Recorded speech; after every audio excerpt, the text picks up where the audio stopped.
ప్రముఖ నటి రేణు దేశాయ్ గురించి ప్రత్యేక పరిచయం అక్కర్లేదు. హీరోయిన్ గానే కాకుండా కాస్ట్యూమ్ డిజైనర్, నిర్మాతగా, డైరెక్టర్ గా ఆమె సత్తా చాటారు.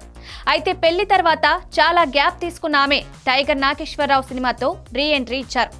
పెళ్లి, పిల్లల తర్వాత చాలా గ్యాప్ తీసుకున్న రేణు దేశాయ్ 2023లో రవితేజ టైగర్ నాగేశ్వరరావు సినిమాతో రీ ఎంట్రీ ఇచ్చింది. ఇందులో ఆమె పాత్రకు మంచి పేరొచ్చింది. దీంతో రేణు మళ్లీ సినిమాల్లో బిజీ అవుతుందనుకున్నారు. అయితే అలాంటిదేమీ జరగలేదు.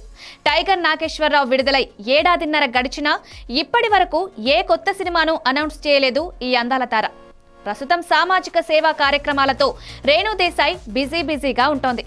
అనాథ పిల్లలు, పర్యావరణం, మూగజీవాల సంరక్షణ కోసం తన వంతు కృషి చేస్తుంటుంది. తన ఫాలోవర్స్ ని కూడా సామాజిక సేవా కార్యక్రమాల్లో పాలు పంచుకోవాలని సోషల్ మీడియా వేదికగా కోరుతుంటుంది. ఇటీవలే మూగజీవాల కోసం తన కూతురు ఆద్య పేరు మీద ఒక ఎన్జీఓను కూడా స్థాపించింది రేణు దేశాయ్. కాగా చాలా రోజుల తర్వాత విజయవాడకు వచ్చిన ఆమె పలు కార్యక్రమాల్లో పాల్గొంది. మొదట ఇంద్రకీలాద్రి అమ్మవారిని దర్శించుకున్న ఆమె సావిత్రిబాయి పులే జయంతి సందర్భంగా నిర్వహించిన ఓ కార్యక్రమంలో పాల్గొన్నారు. ఆ తర్వాత తూర్పుగోదావరి జిల్లాలో జరిగిన ఓ కార్యక్రమానికి కూడా హాజరైంది.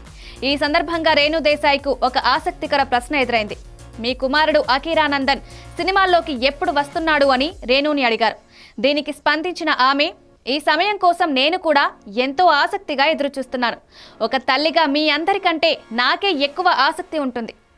అతను ఎప్పుడు ఓకే అంటే అప్పుడే. అఖీరానందన్ ఇష్టంతోనే సినిమాల్లోకి రావాలి. అంతవరకు వెయిట్ చేయండి అని చెప్పుకొచ్చింది.